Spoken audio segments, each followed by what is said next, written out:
Assalamualaikum warahmatullahi wabarakatuh.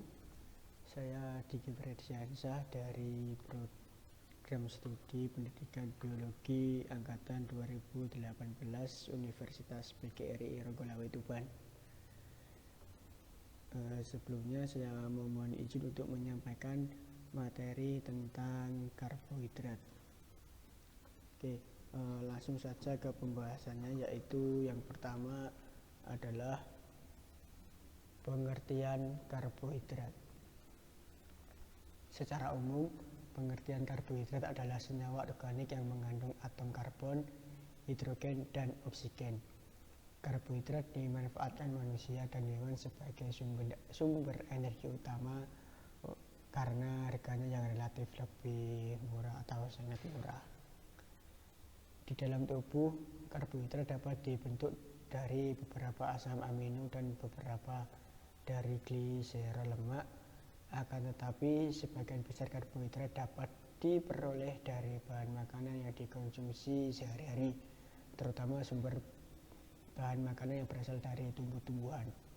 Tumbuh-tumbuhan dapat memproduksi karbohidrat melalui reaksi kimia yang disebut fotosintesis. Nah, proses fotosintesis menggunakan bahan utama yaitu karbon dioksida dan uap air yang berlangsung dalam sel-sel tumbuhan yang mengandung zat hijau daun atau klorofil dengan bantuan yaitu cahaya matahari. Yang selanjutnya adalah ciri kimiawi karbohidrat. Karbohidrat merupakan senyawa yang terdiri dari unsur karbon, hidrogen, dan oksigen yang terdapat di alam. Sebagian besar karbohidrat memiliki rumus CnH2nOn. Misalnya pada glukosa yang memiliki rumus molekul C6H12O6. Hanya heksosa yang memiliki 6 atom karbon, serta pentosa yang memiliki 5 atom karbon dan polimernya memegang peranan penting dalam ilmu gizi. Pembahasan yang selanjutnya yaitu klasifikasi karbohidrat, yaitu ada karbohidrat sederhana serta karbohidrat kompleks.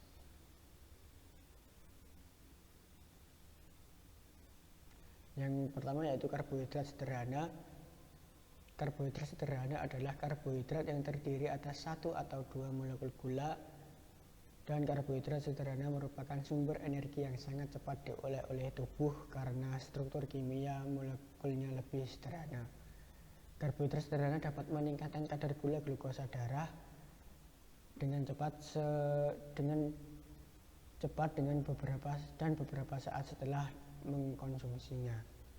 Contoh makanan yang mengandung karbohidrat sederhana antara lain yaitu gula pasir, gula merah, sirup, jagung, madu, selai, buah, jus, dan lain-lain.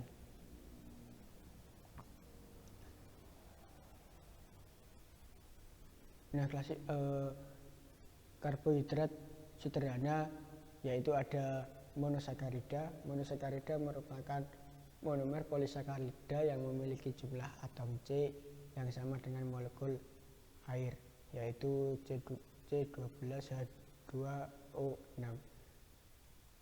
Selain itu, monosakarida dapat larut dalam air dan rasanya manis sehingga secara umum disebut dengan gula.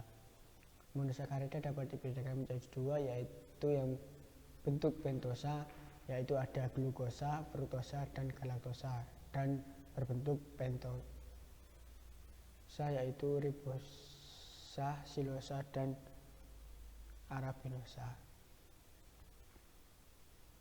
Nah, ini adalah struktur monosakarida, ada glukosa, fruktosa, galaktosa, manosa, dan ribosa.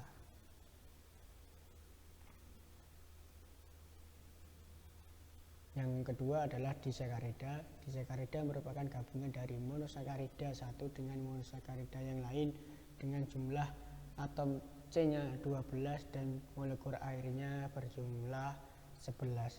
Contoh dari disakarida yaitu maltosa, sukrosa, dan laktosa. Nah, ini adalah struktur kimiawi dari disakarida yaitu ada maltosa, sukrosa, dan laktosa. Yang ketiga yaitu adalah gula alkohol. Gula alkohol merupakan bentuk alkohol dari monosakarida yang bisa ditemukan di alam bebas dan dapat pula disintesis oleh manusia. Gula alkohol dapat dibedakan menjadi 4 jenis yaitu sorbitol, manitol, dulsitol, dan inositol. Dan yang terakhir dari karbohidrat sederhana yaitu oligosakarida. Oligosakarida merupakan kumpulan dari 2-10 monosakarida, dan oligosakarida dapat dibedakan menjadi 2 jenis yaitu rafinosa, stakiosa, verbacosa, dan fruktan. Nah, pembahasan yang selanjutnya yaitu karbohidrat kompleks. Setelah sebelumnya adalah karbohidrat sederhana. Karbohidrat kompleks terdiri atas satu polisakarida yang terdiri atas lebih dari 2 ikatan monosakarida. Yang kedua yaitu serat yang dinamakan juga polisakarida non-fatty. Yang pertama adalah polisakarida. Karbohidrat kompleks ini dapat mengandung sampai 3000 unit gula sederhana yang tersusun dalam bentuk rantai panjang lurus ataupun bercabang. Gula sederhana ini yang paling utama adalah glukosa. Jenis polisakarida yang penting dalam ilmu gizi adalah fatty, dextrin, glikogen, serta polisakarida non-fatty. Fatty merupakan simpanan karbohidrat utama yang dimakan manusia di hampir di seluruh dunia. Pati terutama dalam pati terdapat dalam padi-padian, biji-bijian, serta umbi-umbian. Beras, jagung, dan gandum mengandung kurang lebih 70-80% pati. Kacang-kacangan kering seperti kacang kedelai, kacang merah, serta kacang hijau mengandung 30-60% pati. Sedangkan umbi, talas, kentang, dan singkong mengandung 20-30% pati. Yang kedua yaitu polisakarida non-fatty atau serat. Terdapat 2 golongan yaitu golongan yang tidak larut dalam air dan golongan yang larut dalam air. Yang pertama selulosa, hemiselulosa, dan lignin yaitu tidak larut dalam air. Selulosa berfungsi untuk melunakkan dan memberi bentuk feses karena mampu menyerap air sehingga membantu defekasi dan mencegah konstipasi. Hemiselulosa merupakan bagian utama serat serelia, dan lignin merupakan bagian keras dari tumbuh-tumbuhan yaitu tangkai sayur atau biji-bijian yaitu biji jambu. Yang kedua pektin, gum, dan mukilase yaitu yang dapat larut dalam air dan mengembang di dalam air dan membentuk gel. Kemudian glukan yang utamanya terdapat dalam Cerelia dan algan terdapat pada algae dan dapat juga pada rumput laut yang merupakan agar-agar sebagai bahan pengental.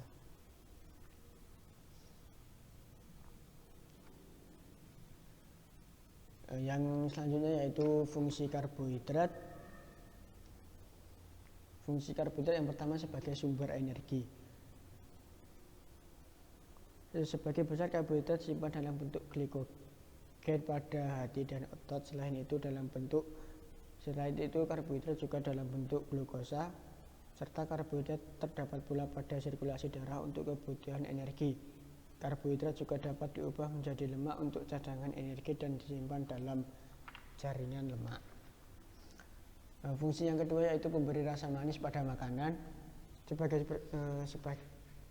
Karbohidrat merupakan zat makanan yang memiliki ciri-ciri rasa manis, khususnya karbohidrat sederhana. Yang ketiga yaitu penghemat protein.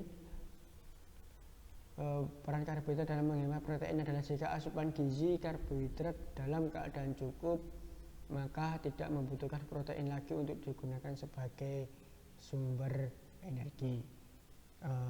Akan tetapi jika asupan gizi karbohidrat berkurang, maka protein dalam tubuh akan dikonversi menjadi glukosa dan untuk digunakan sebagai sumber energi dan tidak digunakan sebagai zat pembangun. Yang keempat yaitu pengatur metabolisme lemak. Karbohidrat sangat diperlukan dalam metabolisme lemak untuk menghasilkan bahan-bahan keton berupa asam asetat, aseton, dan asam tetrahidroksibutirat. Kemudian fungsi yang terakhir yaitu membantu pengeluaran feses. Di sini karbohidrat dapat membantu pengeluaran feses dengan cara memberi bentuk pada feses dan membantu gerak peristaltik pada usus. Nah, gerak peristaltik adalah gerak peristaltik disebabkan oleh adanya selulosa dalam serat makanan, sedangkan pembentukan feses disebabkan oleh kandungan hemiselulosa yang mampu menyerap air dalam usus besar. Kemudian yaitu proses pencernaan, penyerapan, dan metabolisme karbohidrat. Yang pertama, pencernaan dimulai dari mulut. Pencernaan karbohidrat dimulai dari mulut, yaitu bolus makanan yang diperoleh setelah makanan dikunyah bercampur dengan ludah yang mengandung enzim amilase. Amilase mengandung menghidrolisis pati atau amilo menjadi bentuk karbohidrat lebih sederhana, yaitu dextrin. Sedangkan bila berada di mulut hanya sebentar, maka pencernaan di dalam mulut tidak berarti. Kemudian enzim amilase ludah bekerja paling baik pada pH yang ditutupkan ludah yang bersifat netral. Bolus yang ditelan masuk ke dalam lambung, amilase ludah yang ikut masuk ke dalam lambung dicernakan oleh asam klorida dan enzim pencerna protein yang terdapat di lambung, sehingga pencernaan karbohidrat di dalam lambung terhenti. Yang pencernaan yang kedua yaitu usus halus. Sebagian besar pencernaan karbohidrat terjadi di dalam usus halus. Enzim amilase yang dikeluarkan oleh pankreas mencerna pati menjadi dextrin dan maltase. Penyelesaian pencernaan karbohidrat dilakukan oleh enzim-enzim disakaridase yang dikeluarkan oleh sel-sel mukosa usus halus berupa maltosa, sukrosa, dan laktosa. Dan pencernaan yang terakhir yaitu pada usus besar.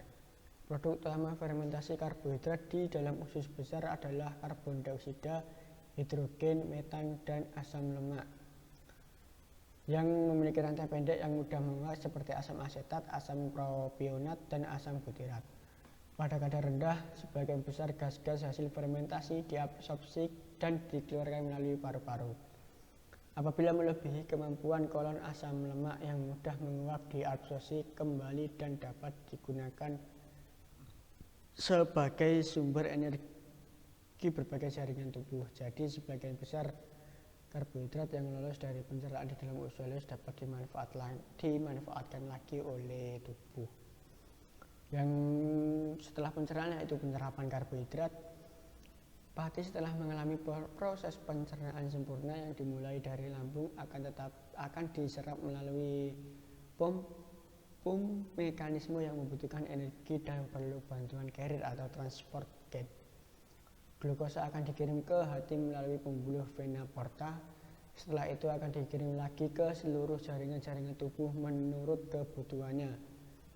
Sebagian glukosa akan disimpan di otot dan di hati sebagai cadangan yang disebut kolagen. Kapasitas pembentukan glikogen terbatas dan kelebihan karbohidrat akan diubah menjadi lemak dan ditimbun di dalam jaringan lemak atau jaringan adiposa. Setelah penyerapan yaitu adalah ekskresi karbohidrat. Dalam proses ekskresi ampas makanan yang sari karbohidratnya telah diserap oleh usus halus selanjutnya berlalu menuju usus besar. Ampas ini kemudian menjadi substrat potensial yang difermentasi oleh beberapa mikroorganisme di dalam usus besar yang sebelum akhirnya dibuang melalui anus. Yang selanjutnya setelah ekskresi yaitu metabolisme karbohidrat. Pada metabolisme karbohidrat, glukosa memegang peran yang sangat penting, yaitu beberapa jaringan tubuh seperti sel darah merah, sebagian besar otak dan sistem saraf hanya mendapatkan energi dari karbohidrat. Glukosa disimpan dalam bentuk glikogen yang tersimpan di hati. Kemudian glukosa akan dibawa oleh darah ke seluruh bagian tubuh antara lain otak, sistem saraf, jantung, dan sebagainya.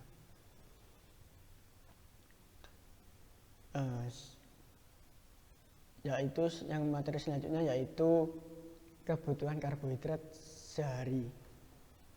Yang menurut WHO pada tahun 1990 untuk menjaga kesehatan tubuh manusia menganjurkan paling banyak mengkonsumsi gula sederhana sebesar 10% dan sebesar 50-60% untuk mengkonsumsi energi total karbohidrat kompleks.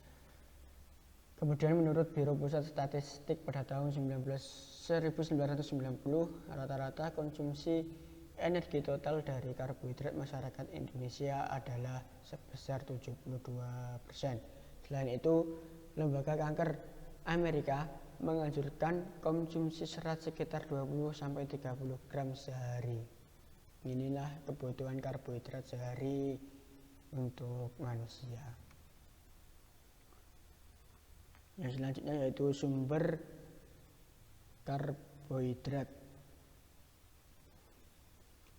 Salah satu sumber karbohidrat adalah padi-padian yang merupakan makanan pokok bagi seluruh masyarakat Indonesia. Ada juga gandum, singkong, sagu, jagung, umbi-umbian, kacang-kacangan, dan gula. Banyak juga makanan yang mengandung karbohidrat seperti roti, mie, kerupuk, sirup, selai, dan lain-lain. Sebagian besar pada sayuran yang berupa daun lebih sedikit kandungan karbohidratnya dibanding dengan sayuran yang berupa umbi-umbian, yang termasuk umbi-umbian yaitu wortel, sayur kacang, dan sayur kacang-kacangan. Nah, yang selanjutnya yaitu dampak kekurangan dan kelebihan karbohidrat. Kekurangan karbohidrat dapat menyebabkan kerusakan jaringan. Yang kedua dapat menyebabkan kekurangan glukosa dalam darah. Yang ketiga adalah marasmus atau gizi buruk. Nah, untuk kelebihan karbohidrat yang pertama yaitu diabetes mellitus. Penyakit ini merupakan penyakit yang disebabkan oleh tingginya kadar gula dalam darah yang biasanya diderita oleh orang yang suka mengkonsumsi gula sederhana dalam jumlah berlebihan. Kemudian yang kedua yaitu penumpukan karies gigi. Penumpukan karies gigi ini merupakan rusaknya jaringan keras pada gigi yang disebabkan oleh kelebihan karbohidrat dalam saluran makanan yang meninggalkan zat asam terlalu lama pada gigi, sehingga menyebabkan lapisan email gigi akan rusak secara perlahan dan menyebabkan adanya pertumbuhan bakteri. Kemudian yang ketiga akibat kelebihan karbohidrat yaitu penyakit jantung. Orang yang sering mengkonsumsi karbohidrat berlebihan akan menyebabkan meningkatnya kandungan trigliserida dalam tubuh. Trigliserida merupakan salah satu jenis lemak yang tidak sehat dalam tubuh. Dan jika manusia sering mengkonsumsi karbohidrat tanpa diimbangi dengan zat gizi lain, maka akan menyebabkan penumpukan kolesterol dan pengerasan pada pembuluh arteri, sehingga saluran peredaran darah pada jantung akan terhambat, dan ini akan menyebabkan penyakit jantung. Kemudian yang terakhir yaitu obesitas. Penyakit obesitas juga dapat disebabkan oleh kelebihan karbohidrat dalam mengkonsumsinya. Hal ini bisa terjadi karena keseimbangan energi yang masuk atau energi intake dan energi yang keluar atau energi output tidak seimbang. Nah, ini dapat menyebabkan penyakit obesitas. Oke, terima kasih. Berikut tadi adalah penyampaian materi tentang karbohidrat. Apabila kurang maksimal mohon dimaafkan, kurang lebihnya mohon maaf. Wassalamualaikum warahmatullahi wabarakatuh.